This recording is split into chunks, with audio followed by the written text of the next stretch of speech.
real fear with us.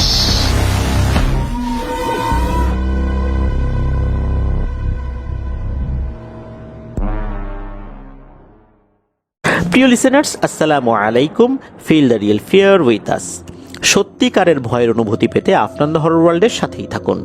দেশ ও দেশের বাইরে যেখান থেকে আফটার দ্য হরর ওয়ার্ল্ডের আজকে শনির রাতের 48তম আয়োজনের সাথে যুক্ত হচ্ছেন বা পরবর্তীতে হবেন, সকলকে জানাচ্ছি শুভেচ্ছা ও ভালোবাসা। আশা করি সবাই ভালো আছেন, সুস্থ আছেন।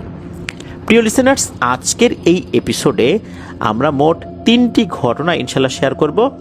আর 3টি ঘটনার মধ্যে 2টি ঘটনা আপনাদের পাঠানো আর একটি ঘটনা আমার নিজের সংগ্রহ করা। আশা করছি ঘটনা 3টি আপনাদের ভয়ের শিহরণ জাগাতে সক্ষম হবে ইনশাল্লাহ। প্রিয় লিসেনার্স, আপনারাও কিন্তু আমাদেরকে ঘটনা পাঠাতে পারেন লিখে বা রেকর্ড করে afnanthehorrorworldbd@gmail.com এই ইমেল অ্যাড্রেসে। ইমেল অ্যাড্রেসের স্পেলিংটা বলে দিচ্ছি, AFNANTHEHORRORWORLDBD afnanthehorrorworldbd@gmail.com। ঘটনাগুলো কেমন লাগছে তা জানিয়ে ভিডিওর কমেন্ট সেকশনে কমেন্ট করতে ভুলবেন না। এছাড়া আমাদের ফেসবুক পেজ আর গ্রুপ তো রয়েছে আফটার দ্য হরর ওয়ার্ল্ড নামে, সেখানে গিয়েও আপনারা আপনাদের মতামত জানাতে পারেন। এই ভিডিওর লাইক বাটনে প্রেস করে ফেলুন আর ভিডিওর লিঙ্কটাও বেশি বেশি করে শেয়ার করে দিন, যাতে করে যারা সত্য ভয়ের ঘটনা শুনতে ভালোবাসেন তাদের কাছে আফটার দ্য হরর ওয়ার্ল্ড পৌঁছাতে পারে আর তাদের কাছ থেকেও আমরা অনেক অনেক সত্য ভয়ের ঘটনাগুলো পেতে পারি। প্রিয় লিসেনার্স, আমরা আপনাদের কাছ থেকে একটি অনুরোধ সবসময় পাই, সেটি হচ্ছে যে বড় বড় ঘটনা যেন আমরা শেয়ার করি। এক্ষেত্রে আমরা একটা কথা সবসময় বলে আসছি, আমরা তখনই বড় বড় ঘটনা শেয়ার করতে পারবো যখন আপনাদের কাছ থেকে আমরা বড় বড় ঘটনা পাবো। এছাড়া কোনোভাবেই আমরা সেটা পারবো না। আমরা যদি ছোট ঘটনা পাই আমরা ছোট ঘটনাগুলোই শেয়ার করব, মাঝারি আকারের ঘটনা পেলে সেগুলো শেয়ার করব, বড় ঘটনা পেলে সেগুলো শেয়ার করব। আর এই স্ট্যান্ডার্ডটাই আমরা মেনটেন করে আসছি। এখন বড় ঘটনা আমরা কিছুটা কম পাচ্ছি, তাই বলে আমরা ঘটনা বানিয়ে বা লিখে এটা প্রচার করতে পারবো না। এটা আপনারা জানেন যে শুরু থেকেই আমরা কিন্তু এই বিষয়টা বলে এসেছি। তাতে যদি আফটার দ্য হরর ওয়ার্ল্ডের পথ চলা থেমেও যায় তবুও না, আমরা আপনাদের কাছ থেকে পাওয়া সত্য ভয়ের ঘটনাগুলোই শেয়ার করতে চাই। আর এইভাবেই আল্লাহ তাআলা যতটুকু পথ আমাদেরকে আগানোর তৌফিক দান করেন আমরা ততটুকু পথ ইনশাল্লাহ আগাবো। এরপর যদি আমাদের পথ চলা থামিয়ে দিতে হয় আমরা প্রয়োজনে থামিয়ে দেব, কিন্তু তবুও আমরা আপনাদেরকে সত্য ভয়ের ঘটনাগুলো শোনাতে পিছপা হব না। এই যেই সংকল্পটা আমরা করেছি, আল্লাহ যেন সেই সংকল্পটা আমাদেরকে মেইনটেইন করার তৌফিক দান করেন, বাস্তবায়নের তৌফিক দান করেন এবং সেই পথ চলায় আপনাদেরকে যেন সবসময় আমরা সাথে পাই। প্রিয় লিসেনার্স, চলুন আজকের এপিসোডের প্রথম ঘটনায় চলে যাই। প্রথম যে ঘটনাটি আপনাদের সাথে শেয়ার করব, এই ঘটনাটি আমাদেরকে যিনি পাঠিয়েছেন উনি একজন রেমিটেন্স যোদ্ধা ভাই। ওনার নাম মোহাম্মদ বিজয়। উনি বর্তমানে সংযুক্ত আরব আমিরাতে রয়েছেন, একটি মসজিদের খাদেম হিসাবে দায়িত্ব পালন করছেন। ওনার দেশের বাড়ি কিশোরগঞ্জ জেলার পাকুন্দিয়া উপজেলার দরগা বাজার এলাকায়। ঘটনাটি উনি শুনেছিলেন 2008 কি 9 সালের দিকে। এই ঘটনাটি যে উনি আসলে কেউ ওনাকে বলেছে এভাবে শুনেছেন, বিষয়টা এরকম না। উনি ওনার দাদির সাথে ঘুমাতেন। 2008-9 সালের দিকে ওনার বয়স ছিল এরকমই 8-9 বছর এরকম আর কি, ওনার বয়স আর কি। দাদির সাথে ঘুমাতেন। দাদির ওই সময় বয়স ছিল 70-এর কাছাকাছি, ওই সময়ের কথা বলছি আর কি। তো দাদি উনি একজন আধ্যাত্মিক টাইপের মহিলা আর কি। উনি বেশ পীর ভক্ত একজন মানুষ। আধ্যাত্মিকতা ওনাকে খুব বেশি করে টানে, ছোটবেলা থেকেই ওনাকে টানে এটা। ওনার কাছে ওনার অনেক পরিচিত লোকজন আসতেন, ওনার সাথে গল্প করতেন, মজা করতেন। ওনার সাথে ওনার অনেক বান্ধবীরাও দূর দূরান্ত থেকে দেখা করতে আসতেন। আর যখন আসতেন দাদির জন্য কিছু উপঢৌকনও নিয়ে আসতেন। দাদি অনেকের সাথে যখন গল্প করতেন তখন এই বিজয় ভাই শুনতেন।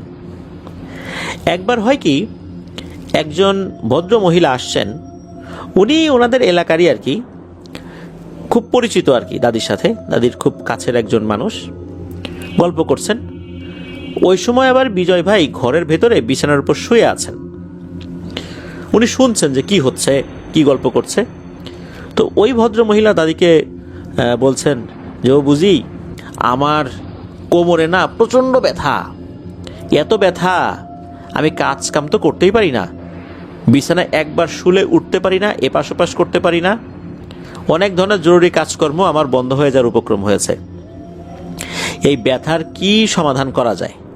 তুমি তো এরকম কাজ অনেক করছো, আমার একটা সমাধান করে দাও না। এই কথা শোনার পর দাদি একটি বিষয় বলেন, আর সেটি মূলত এই বিজয় ভাই শুনেছিলেন। দাদি গল্প করেন যে ওনার বয়স যখন 40-এর কাছাকাছি, তখন একটি ঘটনা ঘটেছিল।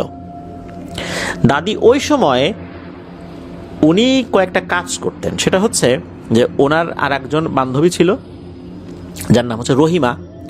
তো এই রহিমা কি করতেন, বিভিন্ন মানুষদের বিভিন্ন যে সমস্যা থাকে, বিশেষ করে অসুখ বিসুখ, এই যে কোমরে ব্যথা, ঘাড়ে ব্যথা, পায়ে ব্যথা, বাতের ব্যথা বা এই টাইপের আরও যে সমস্ত সমস্যাগুলো আছে, এই সমস্যাগুলো উনি শুনতেন আর সেটা সমাধানের জন্য একটা কাজ করতেন।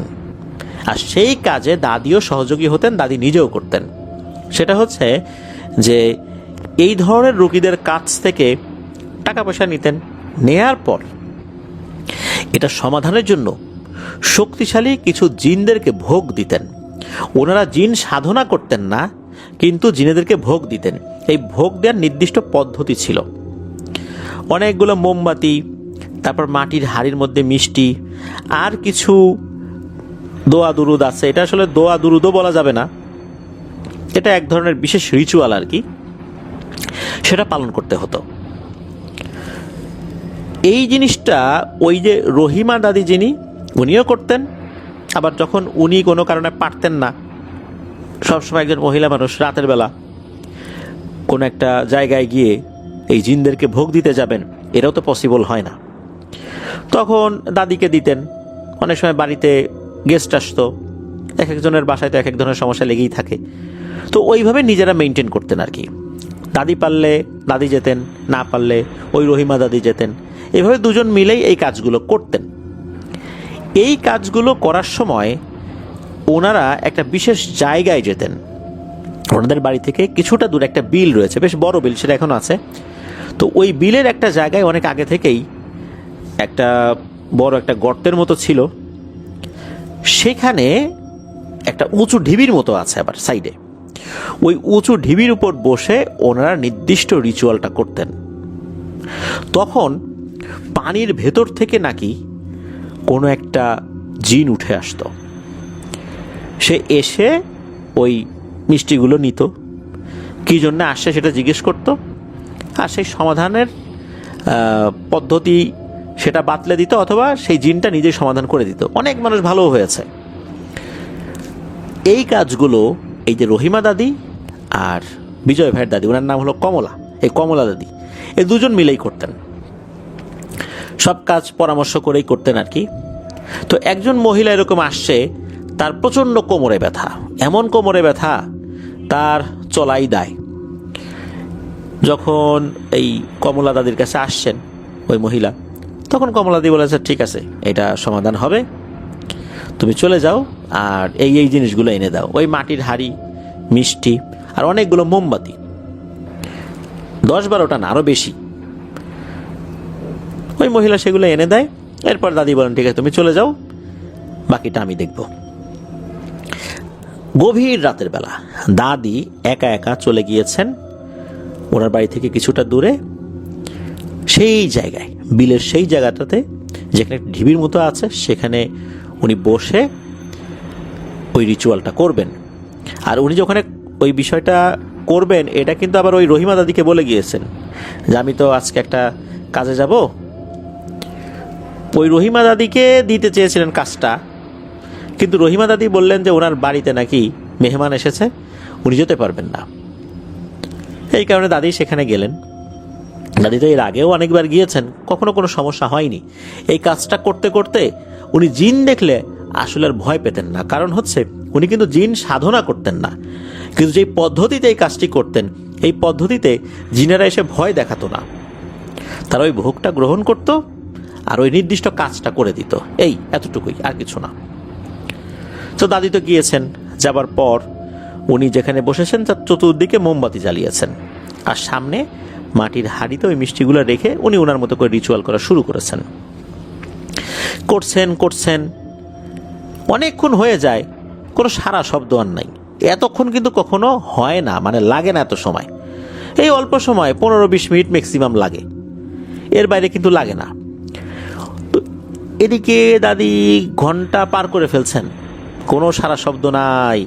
এদিকে মোমবাতিগুলো আস্তে আস্তে তো ক্ষয় হয়ে যাচ্ছে। যদিও বা ওনার কাছে একাধিক মোমবাতি ছিল, কোনোটা যদি একদম ক্ষয় হয়ে যায় তাহলে সেই জায়গায় আর একটা রিপ্লেস করে দেবেন, কিন্তু কোনো মোমবাতি যেন একদম নিভে না যায় এই বিষয়টা নিশ্চিত করতে হবে। আর এমনিতেই তো বিলের ওই ফাঁকা জায়গায় বাতাস তো চতুর্দিক থেকে আসে, বাতাসে যদি নিভে যায় সেই বিষয়টা একরকম, কিন্তু একদম ক্ষয় হয়ে যেন নিভে না যায় এটা নিশ্চিত করতে হবে। বাতাসে নিভে গেলে ওটা আবার জ্বালাই দিতে হবে। দাদি এরকম করছেন, উনি ওনার মতো করে সেই রিচুয়ালগুলো করে যাচ্ছেন। আসে না মোমবাতি একদম শেষ দিকে যখন চলে আসে, আর হয়তোবা ম্যাক্সিমাম 10 মিনিট জ্বলতে পারে, ওই সময় হঠাৎ করে ওনার সামনে থাকা যে পানির যে একটা ডোবার মতো আছে, বেশ বড় সাইজের ডোবার মতো এটা ছিল, সবসময় সেখানে পানি থাকতো, ওই পানিতে ভয়ঙ্কর রকমের ঢেউ ওঠা শুরু হয়। এটা দেখে দাদি আসলে ওই সময় ভয় পান নাই, বেশ অবাকই হয়েছেন। কখনো তো এইভাবে আসে না, স্বাভাবিকভাবেই আসে, কখনো একদম মানুষের বেশে আসে, মিষ্টি খায় চলে যায়, সমস্যার কথা শুনে, কার কি সমস্যা এটা শুনে চলে যায়, এরকম তো হয় না। তারপর উনি দেখছেন যে আসলে ঘটনাটা কি ঘটে। এরপর উনি দেখেন ওই পানির ভেতর থেকে ভয়ঙ্কর আকৃতির বিশাল বিশাল 3টা বুনো শূকর ভেসে উঠেছে। জঙ্গলে যে ওয়াইল্ড হগ যেগুলো থাকে আর কি, বন্য শূকর, সেগুলো কিন্তু দাঁত থাকে অনেক বড় বড়। তো এইরকম বন্য শূকর, কিন্তু সেগুলো সাইজে অনেক বড় বড়, অনেক বড়, আর চোখ দুটো মনে হচ্ছে ভয়ঙ্কর লাল টকটকে কয়লার মতো জ্বলছে। এই 3টা ছিল ওখানে, দাদির দিকে তাকিয়ে ভয়ঙ্করভাবে গর্জন করছে। শূকর যেভাবে গর্জন করে ওইভাবে গর্জন করছে। আর আমরা দেখি যে শূকর কিন্তু ওই যে মাটি খুঁড়ে ফেলে একদম, ওরা পুকুরের পাড়গুলো অর্থাৎ ওই ডোবার পাড়গুলো একদম খুঁড়ে সব তছনছ করে ফেলছে। একদম মাটি মনে হচ্ছে একদম লাঙল দিয়ে ফেলবে সব আশেপাশে যা আছে, এমন অবস্থা। আর আশেপাশের মাটিগুলো ঝুরঝুর করে ওই পানির মধ্যে পড়ে আসছে, মানে পড়ে যাচ্ছে আর কি, ক্রমাগত পড়ছে, কারণ ওরা মাটি আলগা করে ফেলছে, সেগুলো পড়ছে। তো এইভাবে ওরা চতুর্দিকে তাণ্ডব চালাচ্ছে, কিন্তু দাদির একদম কাছাকাছি আসছে না। এরকম চললো মাত্র কয়েক মিনিট। এরপরেই হঠাৎ করে এই 3টা শূকর ভ্যানিশ হয়ে গেল। দাদি চিন্তা করলেন, যাক এগুলা গেছে, ভালো হয়েছে। কিন্তু না, এরপরে আবার পানিতে ভয়ঙ্করভাবে আন্দোলন শুরু হলো। এবার পানির ভিতর থেকে 3টা ভয়ঙ্কর আকৃতির বিশাল বড় বড় শেয়াল উঠে আসছে। এই শেয়ালগুলো ঠিক তার স্বরে শেয়াল যেভাবে ডাকে ওইভাবে প্রচন্ড শব্দ করে ডাকাডাকি করছে, এমন ডাক দিচ্ছে মনে হচ্ছে কানের তালা ফেটে যাবে। সেগুলো দাদিকে আক্রমণ করার জন্য এগিয়ে আসছে, কিন্তু মনে হচ্ছে একদম কাছে এসে থেমে যাচ্ছে। ওই মোমবাতির আলো যতটুকু যাচ্ছে ওইখান পর্যন্ত তারা আসছে, এরপর আর আসছে না। এরও কিছুক্ষণ ডাকাডাকি করে ভ্যানিশ হয়ে গেল। দাদি কিন্তু এবার মারাত্মক ভয় পেয়েছেন, কারণ হচ্ছে দাদি এই জিনিসগুলো দেখে অভ্যস্ত নন। উনি স্বাভাবিক সুরত যেটা সেটা দেখে অভ্যস্ত, এটাতে উনি ভয় পান না, কিন্তু এরকম তো কখনো হয় নাই। আর এই কাজ উনি নতুন করছেন না, না হলেও 50-60 বার এটা করেছেন, কখনো এরকম হয় নাই। তাহলে এবার ওরা কেন আক্রমণাত্মক হলো এটা উনি বুঝতে পারছেন না। এখন ওদিকে মোমবাতি বেশ কয়েকটা একদম নিভু নিভু অবস্থায় চলে আসছে, তখন ওনার কাছে থাকা এক্সট্রা মোমবাতি কয়েকটা রিপ্লেস করে দিলেন। এদিকে মোমবাতি তো খুব বেশি আনা হয় না, কারণ উনি তো এর আগে যতবার করেছেন 10-15 মিনিটের মধ্যে হয়ে গেছে, কোনো মোমবাতি হয়তো বা অর্ধেকটাও শেষ হয় নাই, এর মধ্যেই সবসময় হয়ে গেছে। কখনো তো এই ধরনের সিচুয়েশন উনি পড়েন নাই, এরপর যেটা হয় সেটা হচ্ছে উনি দেখেন পুকুরের মধ্যে আবার পানি, এবার মনে হচ্ছে আরো ভয়ঙ্করভাবে আন্দোলিত হচ্ছে। এইবার পানির ভেতর থেকে ভয়ঙ্কর আকৃতির 3টা হাতি বের হয়েছে। এই হাতিগুলোর যে দাঁত, এই দাঁতগুলো মারাত্মক ভয়ঙ্কর। সেই প্রাগৈতিহাসিক কালের ম্যামথ যে লোমশ হাতিগুলো বরফ যুগে ছিল, মনে হচ্ছে সেই রকম হাতি, খুবই ভয়ঙ্কর। এই হাতিগুলো এমনভাবে গর্জন করতে করতে তার দিকে এগিয়ে আসছে, মনে হচ্ছে এক্ষুনি তাকে পিষে মেরে ফেলবে। এবার তো দাদি মারাত্মক ভয় পান, চিন্তা করলেন যে নিশ্চয়ই কোনো একটা ঝামেলা হয়েছে, না হলে তো এরকম হওয়ার কথা না। এমন সময় পেছন থেকে হে কমলা, হে কমলা বলে কে যেন ডাকতেছে। দাদি চমকে উঠে পেছন দিকে তাকিয়ে দেখেন, আরে এ তো তার বান্ধবী রহিমা। উনি তাকে দেখে চিনতে পারেন। তখন ওই রহিমা দাদি বলছেন, এই কমলা, তোর বাসায় গেছিলাম আমি, তোর এত দেরি হচ্ছে দেখে আমি চলে আসি, নিশ্চয়ই কোনো একটা ঝামেলা হয়েছে। ওদিকে এই যে এই হাতি বা এরকম কিছু যে সামনে আসে, এটা কিন্তু ওই রহিমা দাদি দেখেন নাই। তখন কমলা দাদি গিয়ে রহিমা দাদিকে জড়ায় ধরেন, বলতেছেন যে আরে তুই এমন সময় আসছিস, তুই না আসলে তো আজকে আমার প্রাণ বাঁচানোয় দায় হয়ে যেত, আমি তো বিশাল বিপদে পড়ে গেছিলাম, চল চল চল তাড়াতাড়ি চল। ওখানে ওই সব কিছু রেখেই, ওই যে মিষ্টি ছিল, হাড়ি ছিল, এগুলো সব কিছু রেখেই দাদি ওই রহিমা দাদির সাথে চলে আসেন। আসলে ওরা যে কেন এত আক্রমণাত্মক হয়েছিল এটা দাদি জানতে পারেন নাই। তবে এই ঘটনার পর দাদি কখনোই আর এই কাজ করেননি। এই কাজ ওই রহিমা দাদিও ছেড়ে দেন, কমলা দাদিও ছেড়ে দেন। বুঝতে পেরেছিলেন যে এই কাজটা ওনাদের আসলে ভালো হচ্ছে না, কেননা এটা করার মাধ্যমে মানুষ উপকৃত হচ্ছে, এটা সত্য। বিনিময়ে তো ওনারা কিছু উপঢৌকনও নিচ্ছেন, যে যার সাধ্য অনুযায়ী দেয়। হতে পারে যে জিনেরা এই বিষয়টা ভালোভাবে নেয়নি, এই জন্য তারা ক্ষিপ্ত হয়েছিল। এইবার আর তারা এই কাজগুলো করতে চায় নাই। আর ওনারা তো সাধনা করে এগুলোকে নিয়ে আসেন নাই, এগুলো একটা নির্দিষ্ট পদ্ধতিতে ডাকতেন, ওরা ওই ভোগ খেয়ে যেত, তারা ওই কাজটা করে দিত। এরপর দাদি আর এই কাজটা করেন নাই। যখন ওই যে মহিলাটা এসে তার কোমর ব্যথার কথা বললেন, দাদি এই ঘটনার শুনিয়ে দিয়েছিলেন যে আমি তো এরপর থেকে এত বছর আর কখনো এই কাজটা করি নাই, সুতরাং এগুলো এখন আর পারবো না, আমি এগুলো আর করি না। এই ঘটনাটা শুনেছিলেন বিজয় ভাই। আর দাদি উনি এতটা সাহসী একজন মানুষ।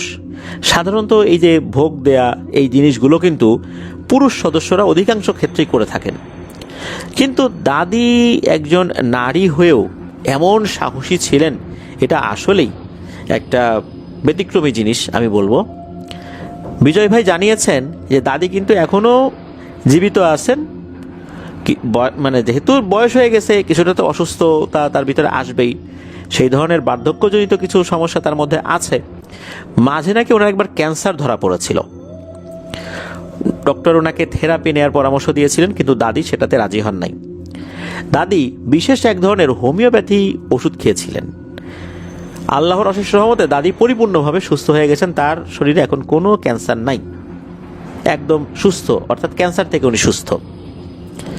দাদি এখনও বিভিন্ন ওয়াজ মাহফিল এগুলোতে অ্যাটেন্ড করেন, এগুলো শুনতে তার খুব ভালো লাগে। আর বিজয় ভাই দাদির জন্য দোয়া চেয়েছেন, আমরা তার জন্য দোয়া করি, আল্লাহ তাআলা তার ভুল ত্রুটিগুলো ক্ষমা করুন। কারণ আসলে এই ভোগ দেওয়ার এই ব্যাপারগুলো, এগুলো তো আসলে ভালো কাজ না। তবে উনি যেহেতু ওই কাজ থেকে ফেরত এসেছেন, উনি এই আধ্যাত্মিক আলোচনাগুলো শুনতে খুব পছন্দ করেন। ধন্যবাদ জানাচ্ছি বিজয় ভাইকে, আর দাদিকেও ধন্যবাদ। দাদি নিশ্চয়ই পরবর্তীতে এই ঘটনা শুনবেন, তার জন্য শুভকামনা রইল আপনাদের হরর ওয়ার্ল্ডের পক্ষ থেকে। প্রিয় লিসেনার্স, চলুন চলে যাব আমাদের এবারের শনি রাতের 48তম আয়োজনের নতুন আরও একটি ঘটনায়।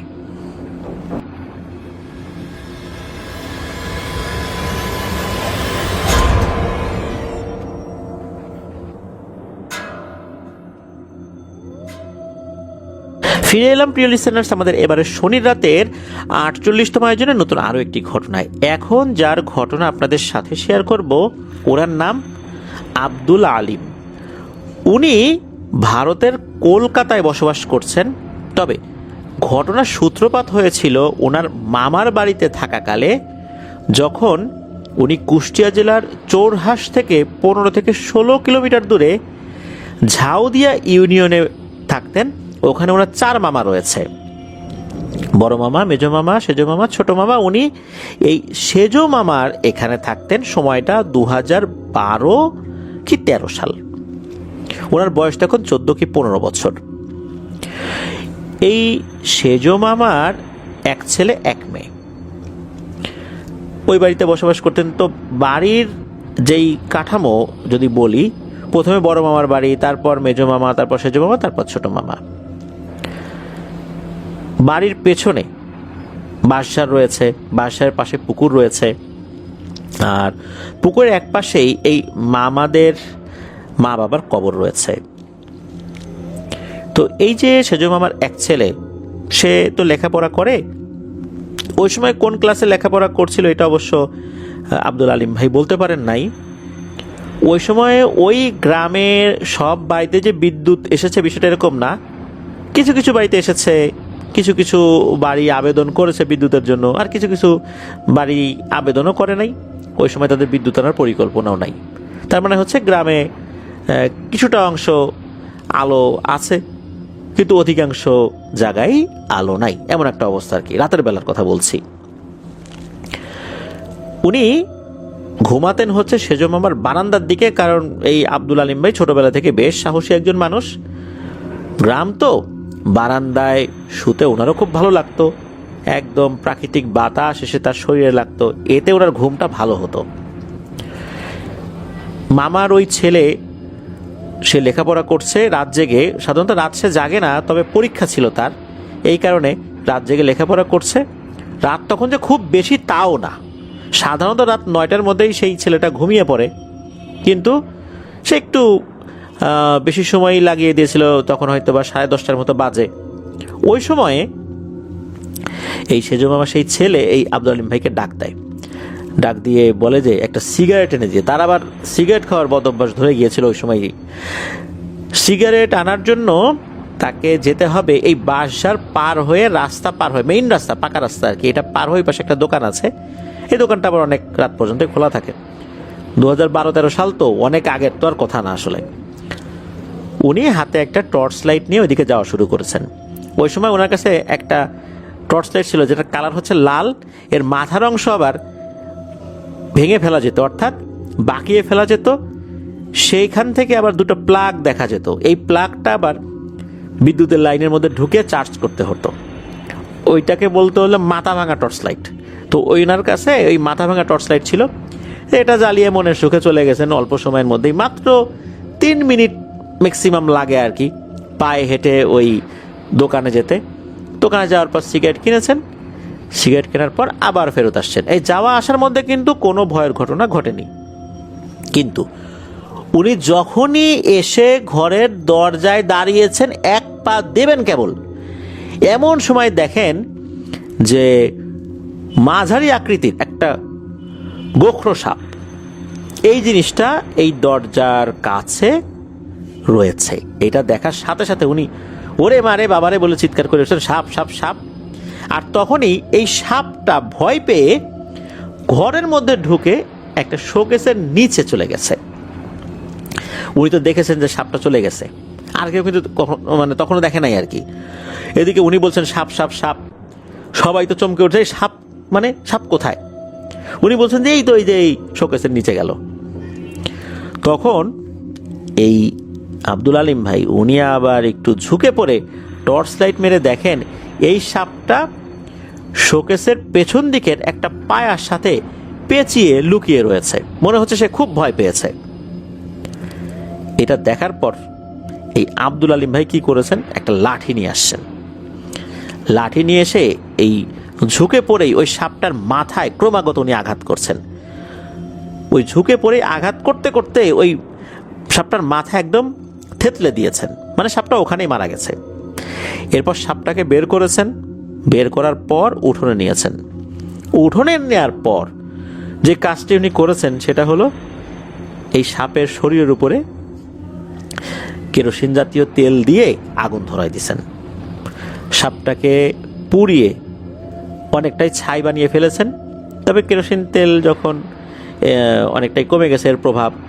তখন দেখা গেল যে না, একদম পুরোপুরি পুরে ছাই হয় নাই। তখন আব্দুল আলিম ভাই কি করলেন, এই সাপটাকে উনি মাটি চাপা দিয়ে দিলেন একপাশে গর্ত করে।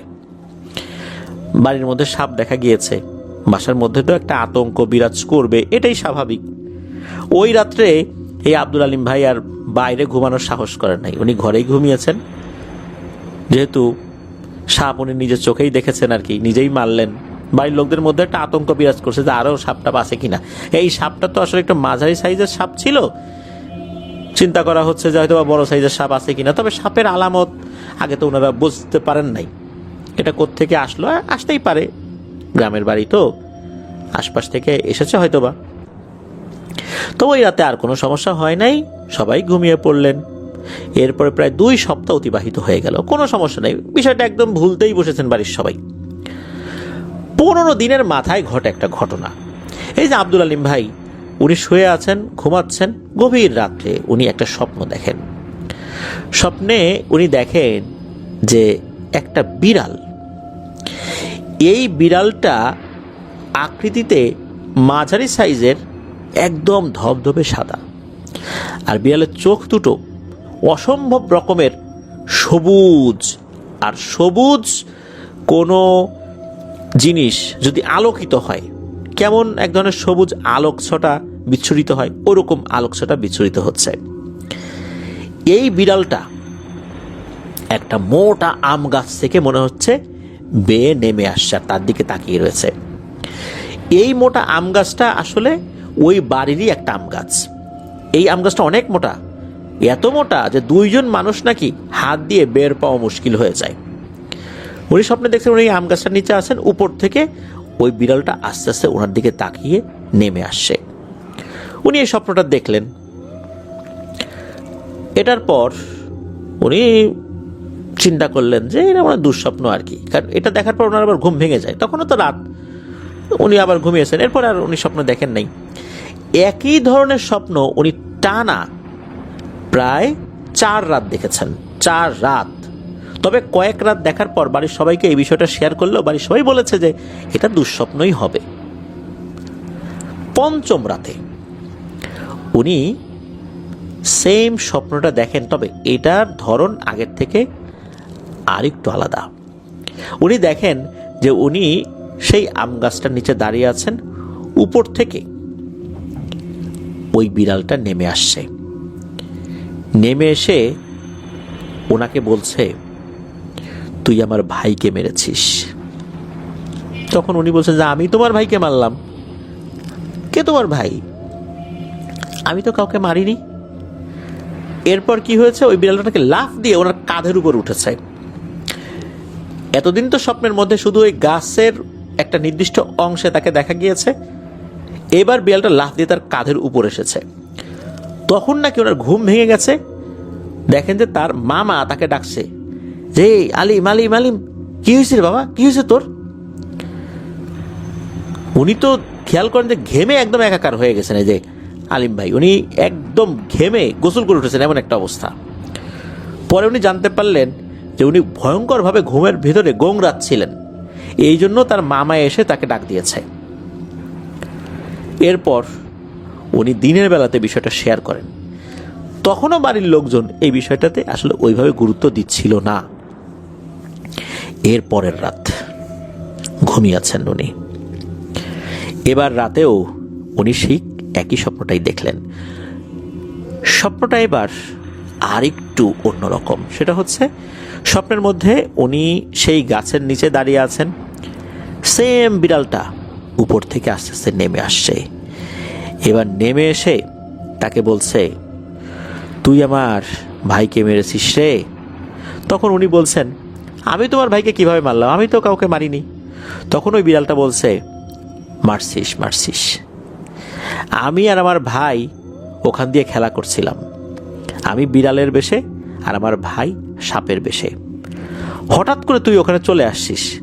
আমার ভাই আশেপাশে কোথায় যাবে বুঝতে না পেরে ওই দরজার কাছে চলে গেছে। তুই আবার দরজার কাছে গিয়ে তাকে দেখেও ফেলেছিস। দেখার সাথে সাথে সাপ সাপ বলে উঠেছিস। আমার ভাই তখন কোনো উপায়ন্তর না পেয়ে, বুঝতে না পেরে সে ওই ঘরের মধ্যে ঢুকে গেছে।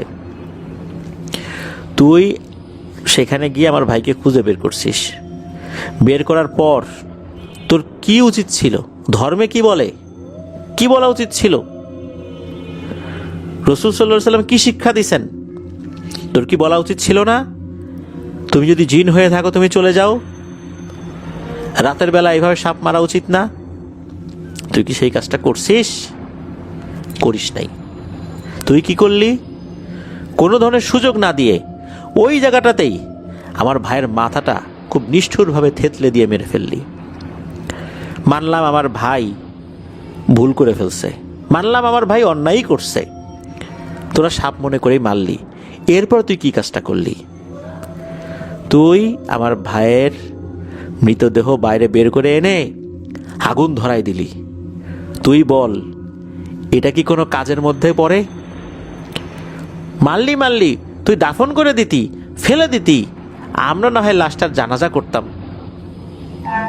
মানলাম আমার ভাইয়ের ভুল হয়েছে, সেই হিসাবে তোকে ক্ষমা করে দিতাম। তুই কেন আমার ভাইয়ের শরীরে আগুন ধরাই দিলি? এটি কি কোনো লাশের প্রতি সম্মান জানানো হইল? কোনো কিছুকে আগুন দিয়ে পোড়ানো, কোনো জীবকে, জীবিত অবস্থায় হোক বা মৃত অবস্থায় হোক, এটা কি উচিত হয়েছে? তারপর কি করলি? দাফন করে দিলি। এই দাফনটা আগে করতি, তাও মেনে নিতাম। আমার ভাইয়ের লাশটা অন্তত আমরা সেখান থেকে মাটির থেকে তুলে নেওয়ার ব্যবস্থা করতাম। তুই কি করলি? এভাবে পুরায় অনেকটাই ছাই করে দিয়ে আবার দাফনও করে দিলি, আমাদের নেয়ারও সুযোগ দিলি না। এখন তুই বল, এই কাজটার শাস্তি কি হইতে পারে? আমি তো তোকে ছাড়বো না রে। তোর অপরাধ অনেক গুরুতর, নিছক ভুল না, এটা ভয়ঙ্কর অন্যায়। ভুল হলে ক্ষমা করা যায়, অন্যায়ের শাস্তি পেতে হয়। তুই অন্যায় করছিস, এর শাস্তি তো তোকে পেতেই হবে। ভাই হত্যার শোধ তো আমি নেবই। তো এইরকম করে তাকে বলছে। উনি স্বপ্নের মধ্যে বলছে, আমার ভুল হয়ে গেছে, আমাকে ক্ষমা করে দাও, আমি বুঝতে পারি না, আমি তো সাপ মনে করেই মারছি। তখন আবার সে বলছে, সাপ মনে করে মারছিস ভালো, কেন ওকে আগুন ধরাই দিলি মারার পর? এটার জবাব কি দিবি? তখন উনি বলছেন যে আমার তো ভুল হয়ে গেছে, আমি আসলেই বুঝতে পারি নাই, এই কাজটা করা আমার উচিত হয় নাই। এদিকে তখন নাকি ওই বিড়ালটা তার উপর ঝাঁপিয়ে পড়ে। এরপর ওনার আর কিছু মনে নাই যে স্বপ্নের মধ্যে কি হয়েছে, সবকিছু কিন্তু স্বপ্নের মধ্যেই হচ্ছে। ওনার যখন জ্ঞান ফেরে তখন দেখেন ওনার শরীরের সাথে স্যালাইন লাগানো। উনি জানতে পারলেন যে উনি যখন রাত্রে ঘুমিয়েছেন, এরপরে দীর্ঘ সময় উনি আর ওঠেনি নাই। ওনাকে অনেক ডাকাডাকি করা হয়েছে, উনি ওঠেন নাই। অনেক পর ওনার যে জ্ঞান ফিরল, ওনার যে জ্ঞান আসছে না, অর্থাৎ উনি ঘুম থাকছেন না, এই জন্য ডাক্তারও আনা হয়েছিল। ডাক্তার এসে তারা পরামর্শ দিয়েছেন যে এর শারীরিক অবস্থা ভালো না, দ্রুত স্যালাইন দিতে হবে। তবে হসপিটালে ভর্তি করার মতো ওরকম অবস্থা হয় নাই, তখন তাকে স্যালাইন দেয়া হয়। বাড়ির সব সদস্যরা তার আশেপাশে, তাকে জিজ্ঞেস করা হয় কি হয়েছে, উনি বলেন যে উনি তো এরকম এরকম স্বপ্ন দেখেছেন। তখন বাড়ির লোকজন এই বিষয়টাকে গুরুত্ব দেওয়া শুরু করেন।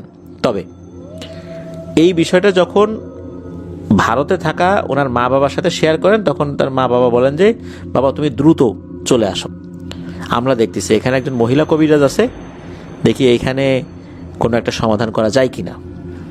দ্রুত তাকে ভারতে পাঠিয়ে দেওয়া হয়, কলকাতায় চলে যান। যেহেতু কুষ্টিয়ার সাথে বর্ডার রয়েছে, খুব দ্রুতই উনি চলে যেতে সক্ষম হন।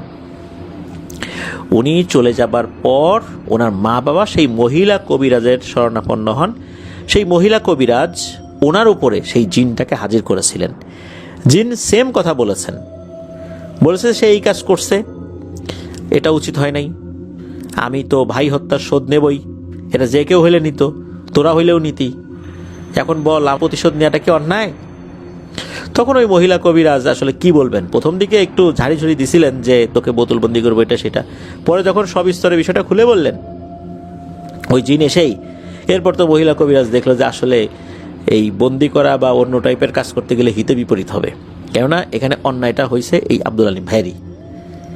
ওই জিনটাকে অনেক অনুরোধ করা হয়, এই আব্দুল আলিম ভাইয়ের মা বাবাও অনেক কাকুতি মিনতি করেন, কান্নাকাটি করেন যে আমাদের তিনটা সন্তানই আমাদের আদরের, আমাদের কোনো সন্তানকেও তুমি কেড়ে নিও না।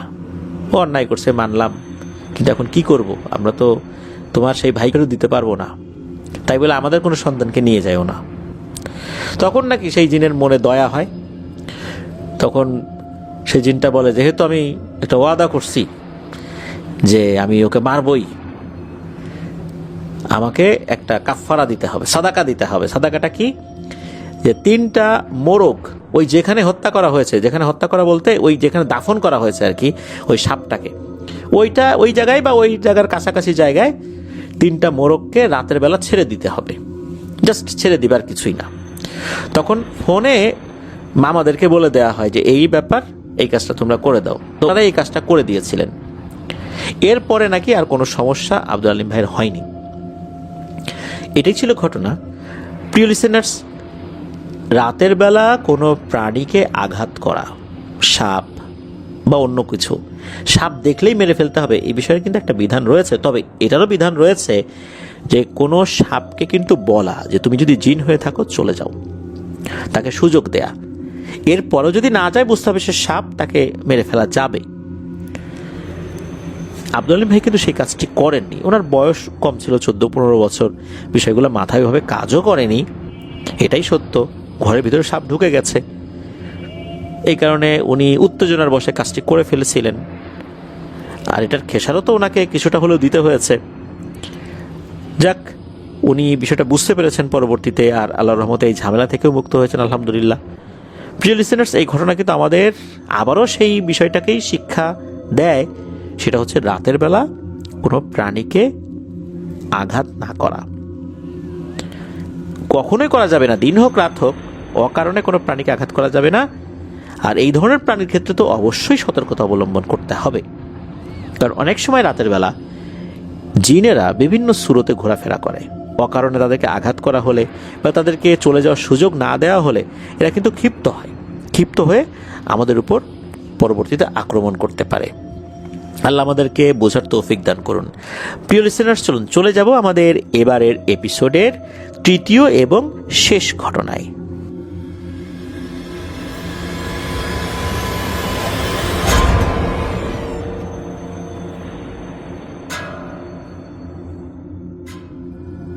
ফিরে এলাম প্রিয় লিসেনার্স আমাদের এবারে শনির রাতের 48তম আয়োজনের 3য় এবং শেষ ঘটনায়। শুরুতেই বলেছিলাম যে এবারের এপিসোডে যে 3টি ঘটনা রয়েছে, 3টি ঘটনার মধ্যে একটি ঘটনা আমার সংগ্রহ করা। সেই ঘটনাটি এখন আপনাদের সাথে শেয়ার করব।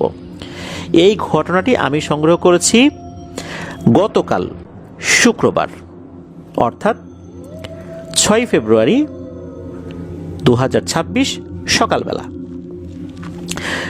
আমি ফজরের নামাজের পর আমার খুব কাছের একজন বড় ভাই আব্দুল্লাহ মামুন ভাই, ওনার ঘটনা কিন্তু আপনাদের সাথে আমি আগেও শেয়ার করেছি। উনি বর্তমানে ভবানীপুর কবরস্থান মসজিদ, সেই মসজিদে ইমাম হিসাবে দায়িত্ব পালন করছেন। ওনার বাসা কিন্তু এই মসজিদের খুব কাছাকাছি। ওনার সাথে আমার আগেই কথা হয়েছিল যে ভাই আমি আসবো, ফজরের পর একটু হাঁটাহাঁটি করব।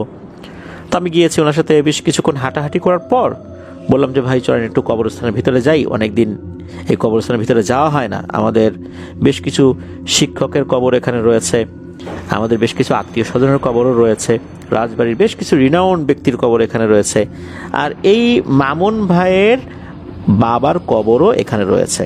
ওনার বাবার নাম হচ্ছে খলিল, উনি খলিল সান নামে অনেক সুপরিচিত ছিলেন। রাজবাড়ি যে ইয়াসিন উচ্চ বিদ্যালয় রয়েছে, সেই ইয়াসিন উচ্চ বিদ্যালয়ের খুবই নাম করা একজন শিক্ষক উনি ছিলেন। ওনার কবর আমরা জিয়ারত করলাম। তো ওই যে কবরস্থানটা, এই কবরস্থান ঘিরে কিন্তু একটা কথা প্রচলিত আছে যে একটা সময়, মানে সেটা অনেক আগের, মহান মুক্তিযুদ্ধেরও আগের কথা, এইখানে আসলে এখন যে চতুর্দিকে দেয়াল দেখা যায়, ওই সময় কিন্তু এরকম দেয়াল ছিল না। ওই সময় না, এই কিছুদিন আগেও ছিল না। এক সাইডটা খোলা ছিল, অন্য সাইডে দেয়াল ছিল, অর্থাৎ 3 পাশের দেয়াল এক সাইডে খোলা ছিল। মহান মুক্তিযুদ্ধের আগে এই এলাকায় নাকি শেয়ালের উপদ্রব এত বেশি ছিল যে লাশ দাফন করার পরের দিনই শেয়াল কবর থেকে লাশ নিয়ে চলে যেত। অনেক দূরে সে কাফনের কাপড় পরে থাকতো, লাশের বিভিন্ন অঙ্গ প্রত্যঙ্গ খেয়ে একদম ছিন্ন ভিন্ন করে ফেলতো।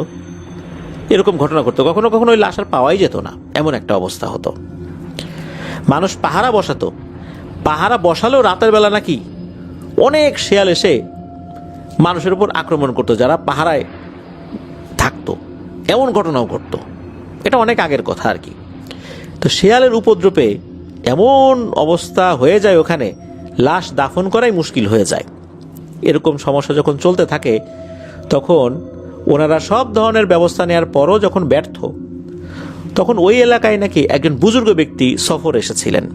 ওনাকে যখন এই বিষয়টা জানানো হয়, উনি ওই কবরস্থানে আসেন। আসার পর ওই কবরস্থানের উপর দাঁড়িয়ে বেশ কিছু ওজিফা করেন, দোয়া দুরুদ পাঠ করেন, এরপর 2 হাত তুলে আল্লাহর কাছে দোয়া করেন। এরপর থেকে নাকি আল্লাহর রহমতে এই শেয়ালের উপদ্রব অনেক কমে যায়।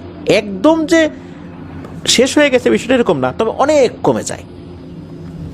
কবরস্থানের যেই একটা পাশ যেটা নতুন এক্সটেনশন করা হয়েছে, ওই জায়গাটা আগে অনেক নিচু ছিল, সেখানে মাটি ভরাট করে আবার উঁচু করা হয়েছে, এখন চতুর্দিকে ঘিরে দেওয়া হয়েছে। রাজবাড়ির যতগুলো পুরনো কবরস্থান রয়েছে তার মধ্যে এইটা একটা। তো আমরা ঘুরে ঘুরে দেখছিলাম, কথা বলছিলাম। তখন মামুন ভাই আমাকে একটা জায়গা দেখালেন, জাফনান এই যে জায়গাটা দেখছো, এই জায়গাতে আমাদের খুব কাছের একজন মুরব্বী মারাত্মক ভয় পেয়েছেন। আমি বললাম, ভাই কবরস্থানে ভয় পেয়েছেন, বিষয়টা বলেন তো কি। তখন উনি বলতে শুরু করেন। উনি বলেন যে ঘটনাটা এখন থেকে 5 আগের আর কি, সেই হিসাবে অক্টোবর মাসে হতে পারে, এমনটাই উনি আন্দাজ করেছেন। এক্সাক্ট মাসটা উনি বলতে পারেন নাই অবশ্য, তবে এরকমই হবে আর কি। তো যার সাথে ঘটনাটি ঘটেছে তার নাম হচ্ছে হাবু মিয়া। এই হাবু মিয়া উনি কিন্তু একজন গোরখোদক। রাজবাড়িতে গোরখোদক হিসাবে ওনার যথেষ্ট পরিচিতি রয়েছে।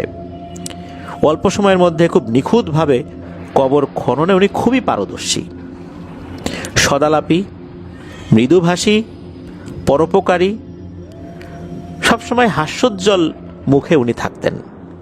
অত্যন্ত সহজ সরল একজন মানুষ।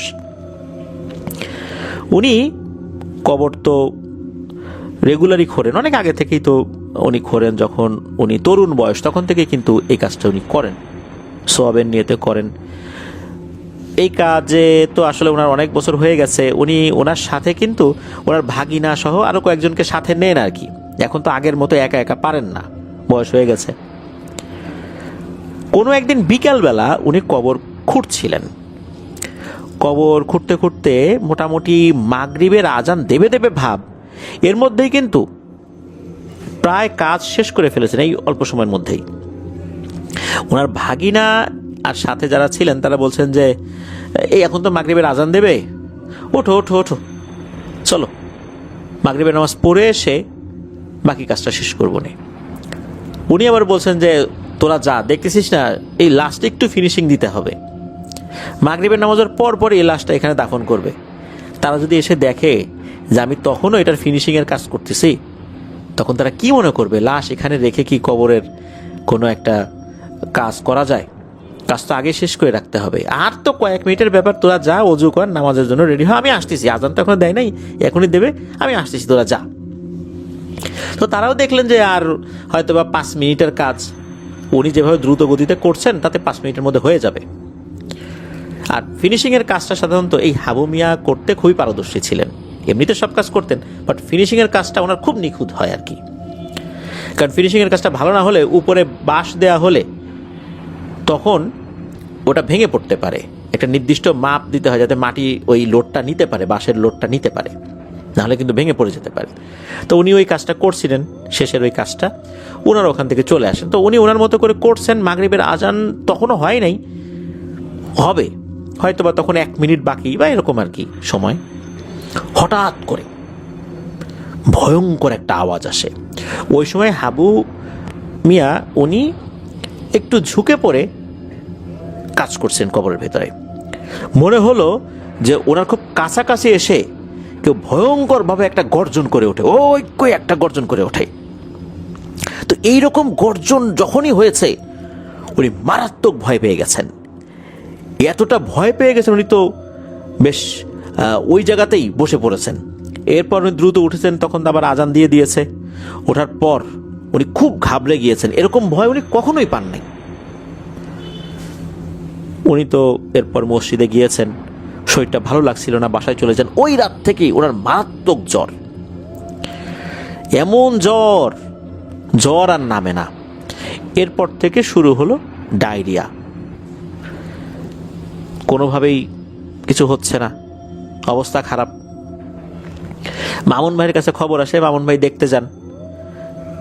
দেখতে যাওয়ার পর তার কাছে শোনেন সব ঘটনা, যে আসলে কি হয়েছিল। মামুন ভাই কিছুটা ঝাড়ফুঁক করে দিয়েছেন, উনি যতটুকু জানতেন আর কি। এরপর উনি একটু সুস্থ হয়েছেন, মানে একটু হাঁটাচলা করতে পারেন। মামুন ভাই মাগরিবের নামাজ পড়ে ওনার কয়েকজন মুসল্লির সাথে আবার রেগুলার একটু চা খান। ওখানে এই হাবু মিয়াও গিয়েছেন, চা খেতে গিয়েছেন। মামুন ভাই দেখলেন উনি তখনও বেশ দুর্বল, কিছুটা সুস্থ হয়েছেন, তখনও বেশ দুর্বল। বেশ মজা করে কথাবার্তা বলতেছেন, উনিও একটু কথাবার্তা বললেন, মামুন ভাইও বললেন, বেশ কয়েকজন বললেন। তবে ওই ভয়ের বিষয়ে কথা হয় না ওইখানে। এর পরের দিন সকালবেলা মামুন ভাইয়ের কাছে খবর আসলো হাবু মিয়া ইন্তেকাল করেছেন। ইন্না লিল্লাহি ওয়া ইন্না ইলাইহি রাজিউন। ওনার ইন্তেকালের খবর শোনার পর রাজবাড়ির অনেকেই খুব শোকাহত হয়েছিলেন। এমন একজন মানুষ পৃথিবী থেকে বিদায় নিলেন, তাই এরকম ভয় পেয়ে উনি মারা গিয়েছেন। যেই মানুষ কিনা হাজার হাজার কবর খুঁড়েছেন, সেই মানুষটা কবর খুঁড়তে গিয়ে, তাও গভীর রাতে না, ঠিক মাগরিবের আজানের আগে এরকম একটা ভয় পেয়ে মারা গেলেন। আমার আরেকজন বন্ধু, যার নাম হচ্ছে জয়নাল আবেদিন বাবু, তার বাড়ি বিনোদপুরে। রাজবাড়ি যে ঘাস বাজার রয়েছে, এই ঘাস বাজারে কিন্তু তার জয় এন্টারপ্রাইজ নামে একটা হার্ডওয়্যারের দোকান রয়েছে। আমি এই বিষয়টা যখন আমার ওই ফ্রেন্ড জয়নালের সাথে শেয়ার করি, জয়নাল তখন এই বিষয়ের সত্যতা নিশ্চিত করলেন যে হ্যাঁ, সেও বিষয়টা জানে। আর এই ব্যক্তির সাথে আবার জয়নালের আগে থেকেই অনেক ভালো পরিচয় ছিল। জয়নালও বিভিন্ন সময় তার সাথে কথা বলেছে যে আপনি কবর খুঁড়তে গিয়ে ভয় টয় পান না। উনি নাকি বলতেন ভয় কিসের, কোনো ভয় নাই। উনি আবার একটা ট্রিক্সও শিখিয়ে দিয়েছিলেন।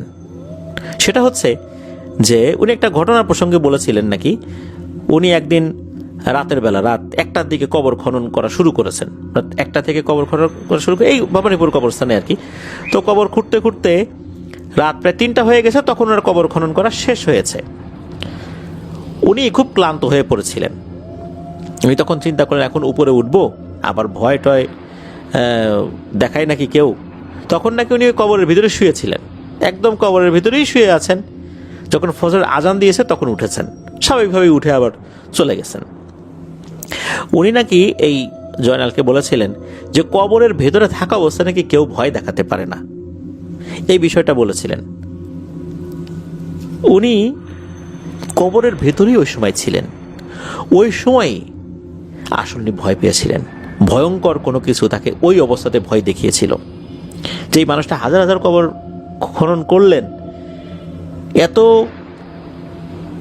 কবর খনন করার সময় তার সাথে মারাত্মক ভয়ের ঘটনা ঘটল না, সেই মানুষটা এরকম একটা সময় ভয় পেয়ে এমনভাবে ভয়ের খোলে পড়ে গিয়েছিলেন, আল্লাহ হয়তোবা তাকে এভাবেই নিয়ে যাবেন এরকম ঘটনার মাধ্যম দিয়ে, যার কারণে এই ঘটনাটি ঘটেছে।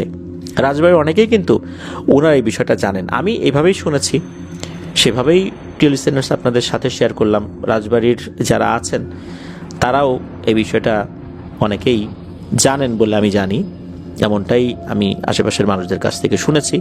কারণ ওনার মৃত্যুর পর অনেকেই এই বিষয়টি নিয়ে আলোচনা করেছেন। কারণ রাজবাড়িতে এমন পরিবার কম আছে যাদের আত্মীয় স্বজন মারা গিয়েছে, আর তাদের কবরের যে কাজটা, খননের কাজটা, এটা এই হাবু মিয়া করেন নাই। এমন পরিবার অনেক রয়েছে সেখানে রাজবাড়িতে, যার কারণে হাবু মিয়ার মৃত্যুর খবরটা অনেক ব্যাপকভাবেই ছড়িয়ে পড়েছিল। হাবু মিয়ার জন্য আমরা দোয়া করব। এমন একজন পরোপকারী, সদালাপী, হাস্যোজ্জ্বল মানুষ, একজন সহজ সরল মানুষ, উনি পৃথিবী থেকে চলে গেছেন। আল্লাহ তাআলা তার ভুল ত্রুটি ক্ষমা করুন। অসংখ্য কবর উনি খনন করেছেন। ওনার নিজের কবর আর একজন খনন করেছেন, এটাই বাস্তবতা। যে ব্যক্তি অনেকের কবর খনন করেন তার কবর কিন্তু আরেকজনই খনন করে, কারণ যিনি মারা যান তিনি তো আর নিজের কবর খনন করে যেতে পারেন না, সেটা সম্ভব নয়। আল্লাহ তাআলা তাকে জান্নাতুল ফেরদৌসের উচ্চ মাকাম দান করুন। প্রিয় লিসেনার্স, আজকের এই এপিসোডে এই 3টি ঘটনাই ছিল। আশা করছি ঘটনাগুলো আপনাদের ভালো লেগেছে। আপনারা আমাদেরকে প্রতিনিয়ত সত্য ভয়ের ঘটনাগুলো পাঠাতে থাকুন, তাহলে আমরা অনেকটা পথ একসাথে ইনশাল্লাহ পাড়ি দিতে পারবো। যারা ঘটনা পাঠিয়েছেন সবাইকে ধন্যবাদ জানাচ্ছি, যারা ধৈর্য ধরে পুরো এপিসোডটি শুনেছেন তাদেরকেও ধন্যবাদ জানাচ্ছি। আসছে সোমবার হরর নাইটের নতুন আরও একটি এপিসোড নিয়ে ইনশাল্লাহ হাজির হচ্ছি। সবাই ভালো থাকবেন, সুস্থ থাকবেন, আমার জন্য দোয়া করবেন, আমার পরিবারের জন্য দোয়া করবেন, আপনাদের জন্য দোয়া রইল, আপনাদের পরিবারের প্রত্যেকের জন্য দোয়া রইল। মহান আল্লাহ সুবহানাহু ওয়া তাআলা আমাদেরকে ভালো রাখুন, সুস্থ রাখুন, নিরাপদে রাখুন, আপনাদের হরর ওয়ার্ল্ডের সাথে রাখুন। আসসালামু আলাইকুম।